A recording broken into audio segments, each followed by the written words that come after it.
যেদিন সকালে ঘুম থেকে উঠতে খুব বেশি দেরি হয়ে যায় আর তোমাদের দাদার আলুর পরোটা খেতে মন চাই, তখন ঝটপট এইভাবে বানিয়ে নি। এইভাবে আলুর পরোটা বানালে যেমন হবে নরম তুলতুলে, সেই রকম হবে দারুণ সুস্বাদু খেতে। আলুর পরোটা বানানোর জন্য সেদ্ধ আলু লাগবে। তো এই আলুটা প্রথমে সেদ্ধ করে ফ্রিজে রেখে দিয়েছিলাম।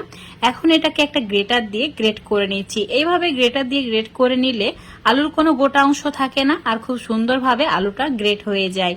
তো ঠিক এইভাবে গ্রেট করে নেওয়ার পর এর মধ্যে অ্যাড করে দিতে হবে এখন আটা।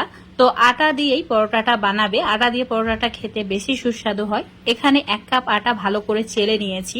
তারপর অ্যাড করে দিচ্ছি 2 চামচ মতো চিলি ফ্লেক্স। এখানে শুকনো লঙ্কাকে মিক্সারে দিয়ে চিলি ফ্লেক্স বানিয়ে নিয়েছি, সেটা অ্যাড করেছি। তারপর দিয়েছি ধনে পাতা কুচি, তার সঙ্গে 1/2 চামচ মতো জোয়ান। এইভাবে হাত দিয়ে ভালো করে ঘষে নিয়ে অ্যাড করবে। সেই সঙ্গে অ্যাড করে দিতে হবে সামান্য পরিমাণে কাসুরি মেথি, না থাকলে না দিলেও হবে। এবার দিয়ে দিতে হবে অল্প পরিমাণে গোটা জিরে, আর দিয়ে দিতে হবে আদা রসুন বাটা, হলুদ গুঁড়ো, সামান্য পরিমাণে জিরের গুঁড়ো, আর দিয়ে দিতে হবে স্বাদ মতো নুন। আলুর পরোটা আরো বেশি সুস্বাদু করার জন্য এখানে দিয়ে দিতে হবে 3 থেকে 4 চামচ মতো বেসন, আর এখানে ছোলার ডালের বেসন নিয়েছি। এবার সমস্ত কিছু এইভাবে মিশিয়ে নিতে হবে, আর এই কাজটা একটু সময় নিয়ে করতে হবে যাতে সমস্ত কিছু ভালোভাবে মিশে যায়। এবার এর মধ্যে অ্যাড করে দিতে হবে জল। তো এখানে প্রথমে 1 কাপ নর্মাল জল অ্যাড করছি, তারপর মিশিয়ে নিচ্ছি।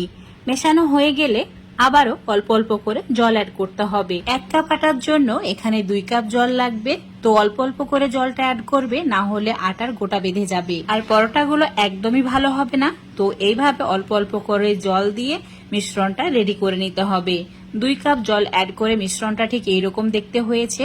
এবার এর মধ্যে দিয়ে দিতে হবে 3 চামচ মতো তেল। তেলটা অবশ্যই অ্যাড করবে। তেল দেওয়ার কারণে পরোটাগুলো অনেক বেশি মুচমুচে আর খাস্তা হবে, খেতেও ভালো লাগবে। ভালো করে মিশিয়ে নেওয়া হয়ে গেছে আর মিশ্রণটা একদমই রেডি হয়ে গেছে পরোটা বানানোর জন্য। তো চুলোর উপর একটা ফ্রাই প্যান নিতে হবে, দিয়ে দিতে হবে সামান্য পরিমাণে তেল, আর এইভাবে ব্রাশ করে নিতে হবে। এখন অল্প করে 2 হাতা মিশ্রণ অ্যাড করে দিচ্ছি। তারপর হাতা দিয়েই হালকা করে একটু ঘুরিয়ে নেব যাতে এটা একটা রাউন্ড শেপ হয়ে যায়। আর তার বেশি নাড়াচাড়া করা যাবে না। চুলোর ফ্লেমটা একদম কমিয়ে রাখতে হবে, লো ফ্লেম করে রেখেই ওয়েট করতে হবে পরোটার উপর সাইডটা যেন এইভাবে শুকিয়ে আসে আর অটোমেটিক এইভাবেই উঠে যাবে। তো উল্টে দিয়ে অপর সাইডটা 1-2 মিনিট একটু সেঁকে নিতে হবে মিডিয়াম আছে। তারপর আবারও উল্টে দিয়ে অপর সাইডটা সেঁকে নিতে হবে। এইভাবে উল্টে পাল্টে 2-3 মিনিট সেঁকে নিলেই খুব সুন্দরভাবে পরোটাগুলো রেডি হয়ে যাবে। অল্প করে এখানে তেল, বাটার, ঘি যেটা ইচ্ছা সেটা ব্রাশ করে নিতে পারো। এতে পরোটাগুলো দেখতে ভালো লাগবে আর খেতেও ভালো লাগবে। যদি তোমাদের পরোটার মধ্যে তেল বা ঘি দিতে পছন্দ না করো তাহলে না দিলেও হবে। এইভাবে উল্টে পাল্টে সবগুলোকে হালকা লালচে করে ভেজে নিচ্ছি। এই পরোটাগুলো একটু চেপে চেপে ভাজলে খুব সুন্দরভাবে ফুলে ওঠে।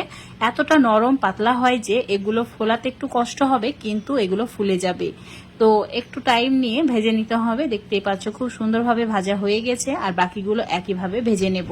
আজকের এই আলুর পরোটা রেসিপিটা এতটাই মজার হয় যে একবার এভাবে বানিয়ে খেয়ে দেখতে পারো। যে কোনো সময় অতিথি আপ্যায়নেও বানাতে পারবে। এইভাবে পরোটা বানিয়ে প্রিয়জনদের যদি খাওয়ানো হয়, যে খাবে সেই প্রশংসা করবে আর বারবার তোমাকে রিকোয়েস্ট করবে এইভাবে পরোটা বানানোর জন্য। দেখতে পাচ্ছ এই পরোটাগুলো কতটা লোভনীয় হয়েছে। দেখতে যেমন সুন্দর, খেতেও সেই রকম দারুণ সুস্বাদু। কোনো তরকারির প্রয়োজন হবে না, এতটাই মজার এই পরোটাগুলো খেতে। এমনি এমনি খেয়ে ফেলবে। নর্মাল আলুর পরোটার থেকে এই আলুর পরোটাগুলো অনেক বেশি সুস্বাদু হয় খেতে, আর বানানো খুবই সহজ। আজকের এই আলুর পরোটা রেসিপিটা যদি তোমাদের ভালো লেগে থাকে অবশ্যই লাইক, শেয়ার, কমেন্ট করে দেবে। ফেসবুক পেজ থেকে দেখলে পেজটাকে ফলো করে নেবে। ইউটিউব থেকে দেখলে চ্যানেলটাকে সাবস্ক্রাইব করে রাখবে আরো এরকম রেসিপিগুলো পাওয়ার জন্য।